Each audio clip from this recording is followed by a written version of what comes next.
Mataku, haleluya, tertuju padamu, amin, haleluya.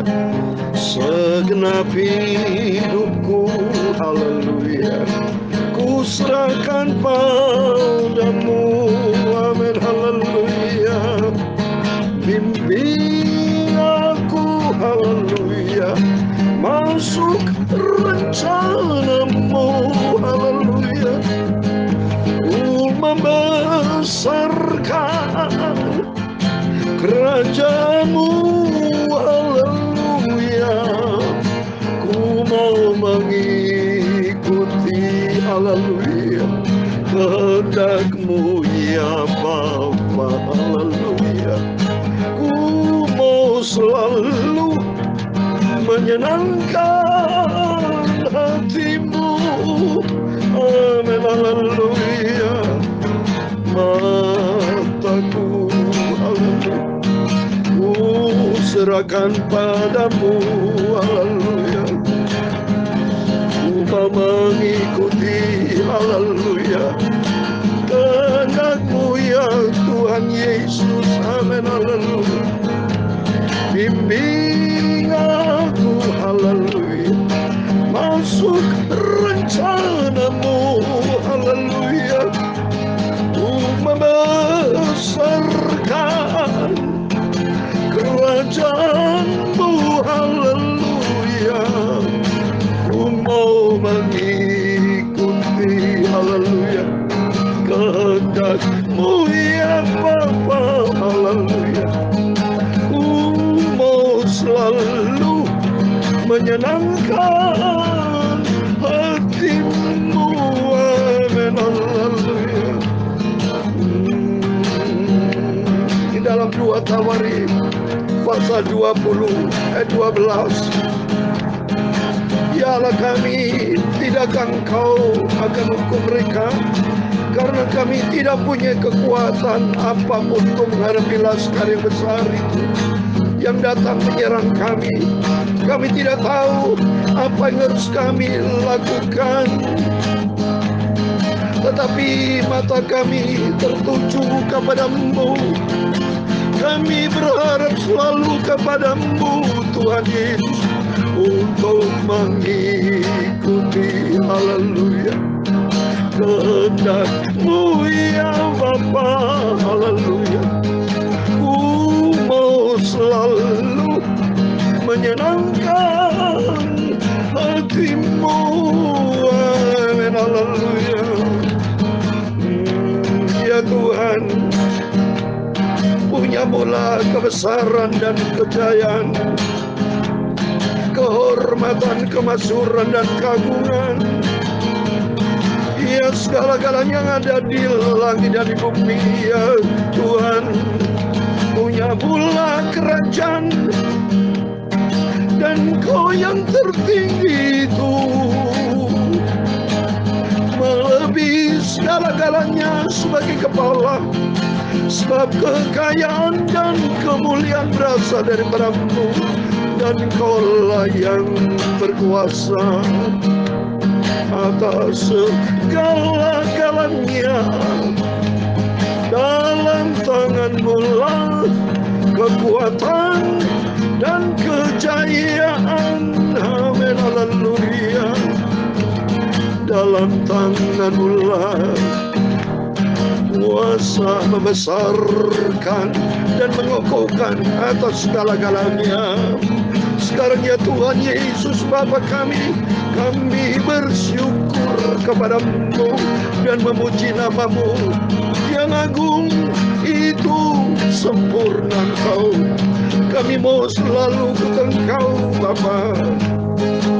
Ku mau setia, haleluya, dan mau taat akan firman-Mu.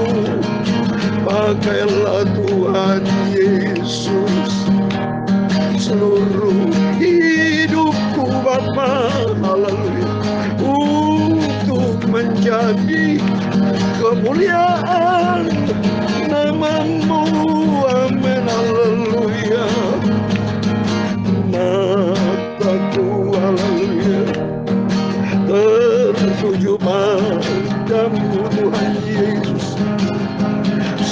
genapi hidupku, haleluya. Ku serahkan padamu, amin, haleluya. Bimbing aku, haleluya, masuk rencanamu, haleluya. Ku membesarkan kerajaanmu, haleluya. Ku mau mengikuti, haleluya, kehendakmu ya Bapa, haleluya. Ku mau selalu menyenangkan hatimu. Terima kasih Tuhan Yesus. Sucikan mulut kami hamba-Mu, bersihkan hati hamba-Mu. Layakan sebentar kami membaca firman-Mu Tuhan. Ampunilah semua dosaku, sucikanlah hidupku, haleluya. Sebentar kami baca firman-Mu. Ku simpan firman-Mu Bapa dalam hatiku, Yesus Tuhanku. Ku mau setia dan taat sampai nanti kelak aku berjumpa dengan Tuhan Yesus. Ku mau masuk ke surga. Segala puji, hormat, kebesaran, ketinggian, kemuliaan, keagungan, kesempurnaan, kekudusan, tertinggi di atas segala-galanya hanya bagi Allah Bapa di dalam kerajaan surga. Di dalam nama Tuhan Yesus Kristus kami hamba menatmu sudah berdoa, haleluya, amin. Puji Tuhan, haleluya. Shalom dan selamat pagi. Selamat kita bisa berjumpa kembali di dalam kasih Bapa kita Tuhan Yesus Kristus. Kalau Tuhan masih pelihara kita di pagi India ini, Rabu tanggal 8 Juni tahun 2022. Sebelum kita beraktivitas, terlebih dahulu mari kita beraktivitas bersama dengan Tuhan. Bergaul karib dengan Tuhan. Untuk selalu setia membaca firman Tuhan, merenungkan firman Tuhan, dan kita menjadi pelaku firman dengan setia. Amin. Karena kerinduan kita, mataku tertuju kepada Yesus, untuk kita menyenangkan hati Tuhan. Amin. Puji Tuhan. Mari dengan semangat yang tinggi kita senantiasa membaca firman Tuhan. 2 Raja pasal 23 ayat 21 sampai 37. Demikian firman Tuhan. Kemudian raja memberi perintah kepada seluruh bangsa itu, rayakanlah Paskah bagi Tuhan Allahmu seperti yang tertulis dalam kitab perjanjian ini. Sebab tidak pernah lagi dirayakan Paskah seperti itu sejak zaman para hakim yang memerintah atas Israel dan sepanjang zaman raja-raja Israel dan raja-raja Yehuda. Tetapi barulah dalam tahun ke-18 zaman Raja Yosia, Paskah ini dirayakan bagi Tuhan di Yerusalem. Para pemanggil arwah dan para pemanggil roh peramal, juga terafim, berhala-berhala, dan segala dewa kejikan yang terlihat di tanah Yehuda dan di Yerusalem dihapuskan oleh Yosia dengan maksud menepati perkataan Taurat yang tertulis dalam kitab yang telah didapati oleh Imam Hilkiah di rumah Tuhan. Sebelum dia tidak ada raja seperti dia yang berbalik kepada Tuhan dengan segenap hatinya, dengan segenap jiwanya, dan dengan segenap kekuatannya, sesuai dengan segala Taurat Musa, dan sesudah dia tidak ada bangkit lagi yang seperti dia. Tetapi Tuhan tidak beralih dari murkanya yang sangat bernyala-nyala itu, yang telah bangkit terhadap Yehuda, oleh karena segala sakit hatinya yang ditimbulkan Manasya. Lalu berfirman Tuhan, juga orang Yehuda akan kujauhkan dari hadapanku, seperti aku menjauhkan orang Israel. Dan aku akan membuang kota yang kupilih ini, yakni Yerusalem dan rumah ini. Walaupun aku telah berfirman tentangnya, namaku akan tinggal di sana. Selebihnya dari riwayat Yosia dan segala yang dilakukannya, bukankah semua itu tertulis dalam kitab sejarah Raja-Raja Yehuda? Dalam zaman itu, majulah Fir'aun Neko, Raja Mesir, melawan Raja Asyur di tepi sungai Efrat. Raja Yosia pergi menghadapi dia, tetapi Fir'aun membunuhnya di Megiddo segera sesudah ia melihatnya. Pegawai-pegawainya mengangkut mayatnya dengan kereta dari Megiddo dan membawanya ke Yerusalem. Kemudian mereka menguburkannya dalam kuburnya sendiri Maka rakyat negeri itu menjemput Yoahas anak Yosia, mengurapi dia dan mengangkat dia menjadi raja menggantikan ayahnya. Yoahas berumur 23 tahun pada waktu ia menjadi raja, dan 3 bulan lamanya ia memerintah di Yerusalem. Nama ibunya ialah Hamutal binti Yeremia dari Libna. Ia melakukan apa yang jahat di mata Tuhan, seperti yang telah dilakukan oleh nenek moyangnya. Fir'aun nego mengurung dia di Riblah di tanah Hamat, supaya jangan ia memerintah di Yerusalem. Lagi Fir'aun membebankan kepada negeri itu denda sebesar 100 talenta perak dan 10 talenta emas. Fir'aun nego mengangkat Eliakim anak Yosia menjadi raja, menggantikan Yosia ayahnya, dan menukar namanya dengan Yoyakim. Tetapi Yoahas di bawahnya, Yoahas tiba di Mesir dan mati di sana. Yoyakim memberi emas dan perak itu kepada Fir'aun, tetapi ia menarik pajak dari negeri supaya dapat memberi uang itu sesuai dengan titah Fir'aun. Ia menagih emas dan perak itu dari rakyat negeri, dari setiap orang menurut jumlah ketetapan pajaknya, untuk memberikannya kepada Fir'aun nego. Yoyakim berumur 25 tahun pada waktu ia menjadi raja, dan 11 tahun lamanya ia memerintah di Yerusalem. Nama ibunya Sebuda binti Pedaya dari rumah. Ayat 37 terakhir. Ia melakukan apa yang jahat di mata Tuhan, tepat seperti yang dilakukan oleh nenek moyangnya. Amin. Demikian firman Tuhan yang sudah kita baca, 2 Raja pasal 23 ayat 21 sampai 37. Dan puji Tuhan, kita berarti sudah selesai baca 2 Raja pasal 23. Tinggal 2 pasal lagi, Saudara. Karena 2 raja-raja ini memiliki 25 pasal. Terus berarti tinggal 2 pasal lagi. Minta belas kasihan Tuhan, kita minta panjang umur sehat, supaya kita dapat mengakhiri kitab demi kitab sampai nanti kitab Maliaki, perjanjian baru, kitab Wahyu, dan bahkan sampai Tuhan Yesus datang kembali. Yang penting mari Bapak Ibu, selama kita hidup, jangan pernah untuk menyakiti hati Tuhan. Sebab Tuhan itu susah, dia punya kedaulatan, saudara. Tidak bisa diatur. Siapa yang bisa atur Tuhan? Tidak bisa. Buktinya di sini ayat 26. Tetapi Tuhan tidak beralih dari mukanya yang sangat bernyala-nyala, yang telah bangkit terhadap Yehuda oleh karena segala sakitannya yang ditimbulkan Manasye. Jadi Manasye, ya, raja-raja keturunan, ya, dari Daud itu, semua itu banyak dosa, saudara. Banyak berbuat jahat, tidak menyenangkan hati Tuhan. Jadi jangan salahkan Tuhan kalau Tuhan selalu murka. Karena sudah saya katakan, menjadi anak Tuhan itu ada 2 hal penting, yaitu kita percaya kepada Yesus secara vertikal, horizontalnya kita harus taat. Lakukan perintah Tuhan vertikal itu harus kita kerjakan, implementasikan dari sisi dimensi horizontal. Sehingga demikian hidup kita berkenan kepada Tuhan. Yesus Tuhan itu baik memang, tetapi jangan dipermainkan Tuhan. Karena dalam Galatia pasal 6 ayat 7 dikatakan, jangan sesat, Allah tidak membiarkan dirinya dipermainkan. Itu Galatia 6 ayat 7. Tuhan baik-baik, tetapi juga ada kerasnya. Seperti tertulis dalam Roma 11 ayat 22. Coba saya mau baca. Lihat seperti ini, saudara. Jadi kalau kita lihat sini, raja-raja, Raja Yoas bagus, dia taat kepada firman Tuhan. Tetapi dari ayah-ayah sebelumnya, nenek moyangnya itu banyak berbuat jahat. Oleh karena itu mari, saudara, ya, selama kita hidup ikuti firman Tuhan, karakter Tuhan, dengan demikian kita bisa paham tentang karakter Tuhan. Karena Tuhan itu maha sempurna. Dia maha kudus, maha segala. Jangan pernah mempermainkan Tuhan. Kalau mempermainkan Tuhan, untungnya apa, saudara? Rugi sendiri kita, mati kita. Akhirnya Raja Yoas, dia baik, ya, tetapi ujung-ujungnya mati juga ini. Oleh itu mari, kita juga sama, ujung kematian. Tapi selama kita hidup, mari, seperti yang saya katakan tadi malam, supaya kita ada di dalam Kristus Yesus, supaya kita lolos dari pengadilan, lolos tidak masuk di dalam penghukuman, asal kita, ya ini, Roma 11 ayat 22, kita mau baca. Roma 11 ayat 22. Sebab itu, perhatikanlah kemurahan Allah dan juga kekerasannya.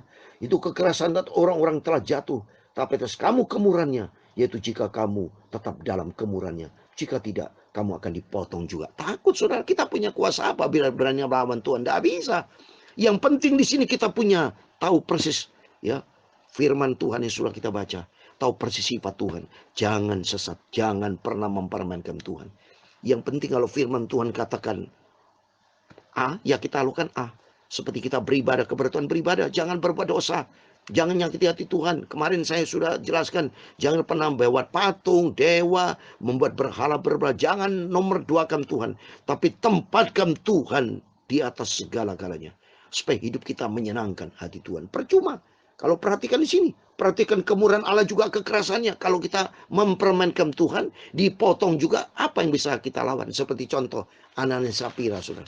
Waktu dia berani berdusta kepada hamba Tuhan namanya Petrus, berarti dia berdusta kepada Roh Kudus. Akhirnya mati, saudara, Ananias Sapira itu. Kenapa? Dia berdusta kepada Roh Kudus, artinya tidak taat kepada firman Tuhan. Jadi sekarang kita hidup di dalam kasih karunia Tuhan ini. Mari, jangan permainkan Tuhan. Lebih bagus takut sama Tuhan, rendah hati. Kalau kita mau hidup damai-damai, hidup di dalam kasih-kasih, berbuat di dalam kekudusan. Jangan belok kiri kanan, saudara. Jangan menyimpang ke kanan ke kiri. Apa yang Tuhan perintahkan, kita lakukan dengan sungguh-sungguh. Lihat contoh Ananias Sapira tuh. Dalam Kisah pasal 5. Dua-duanya mati semua tuh. Ya. Akhirnya Tuhan marah. Tidak bisa. Ini zaman Tuhan Yesus ini. Ya. Setelah Yesus naik ke surga nih. Jadi artinya kita saat ini zaman kasih karunia Tuhan. Artinya hargai kasih karunia Tuhan. Hargai itu kemurahan Tuhan. Jangan pernah mempermainkan kasih karunia Tuhan. Lebih bagus kita takut sama Tuhan. Lebih bagus takut sama Tuhan itu lebih baik. Sehingga kita tidak berbuat dosa. Tidak menyimpang ke kanan ke kiri. Dengan takut akan Tuhan kita berusaha untuk apa? Berjuang untuk menyenangkan hati Tuhan. Rugi sendiri, saudara. Kalau kita lawan sama Tuhan, habis. Kalau kelawan sama Tuhan, ngeri benar. Dalam kita Ibrani pasal 10 saya mau baca. Ngeri benar kalau jatuh ke tangan Tuhan. Artinya kalau Tuhan marah sama kita. Ibrani 10:31 dikatakan. Ngeri benar kalau jatuh ke dalam tangan Allah yang hidup. Habislah kita. Karena nyawa kita ada di dalam tangan Tuhan. Lebih bagus kita takut sama Tuhan. Karena tujuan kita nanti masuk surga. Sederhana saja. Mari kita rendah hati. Kita mau taat kepada firman Tuhan. Jangan seperti dia di sini. Yoyakim. Coba di ayat 37. Yoyakim setelah jadi raja, ia melakukan apa yang jahat di mata Tuhan, tepat seperti dilakukan nenek moyang. Nenek moyangnya banyak yang jahat, saudara, daripada berbuat baik. Tapi bagi kita yang sudah sering baca firman Tuhan, kita mengerti akan maksud rencana Tuhan, supaya kita senantiasa hidup sungguh-sungguh takut sama Tuhan. Karena suatu hari kelak dunia akan lenyap. Dalam surat 1 Yohanes 2:17, dunia akan lenyap. Tapi bagi orang yang melakukan kehendak Allah akan hidup kekal selama-lamanya. Oleh itu mari, jangan sampai kita melanggar dari kehendak Allah. Kalau melanggar perintah Tuhan seperti Matius 7 ayat 21. Aku tidak kenal kamu, kata Tuhan. Inyalah kamu. Berarti masuk neraka, saudara. Ngeri, saudara. Matius 7 ayat 21 dia. Bukan setiap orang berseru kepadaku Tuhan, Tuhan akan masuk ke dalam kerajaan surga. Melainkan dia yang melakukan kehendak Bapakku yang di surga. Mari ikut Yesus sederhana saja. Percaya Yesus, taat kepada firman Tuhan. Jangan menyimpang ke kanan kiri. Jangan sok. Ya, berani sama Tuhan. Habis kita lebih bagus rendah hati. Kita ikuti firman Tuhan dan mata kita tertuju kepada Yesus sampai suatu hari kelak kita masuk di dalam kerajaan surga. Mataku, amin, haleluya, tertuju padamu. Ini menjadi kerinduan kita bersama. Segenap hidupku, amin, haleluya, ku serahkan padamu, amin, haleluya. Bimbing aku ya Tuhan Yesus, masuk rencanamu, haleluya. Ku memasarkan, haleluya, kerajaanmu, haleluya.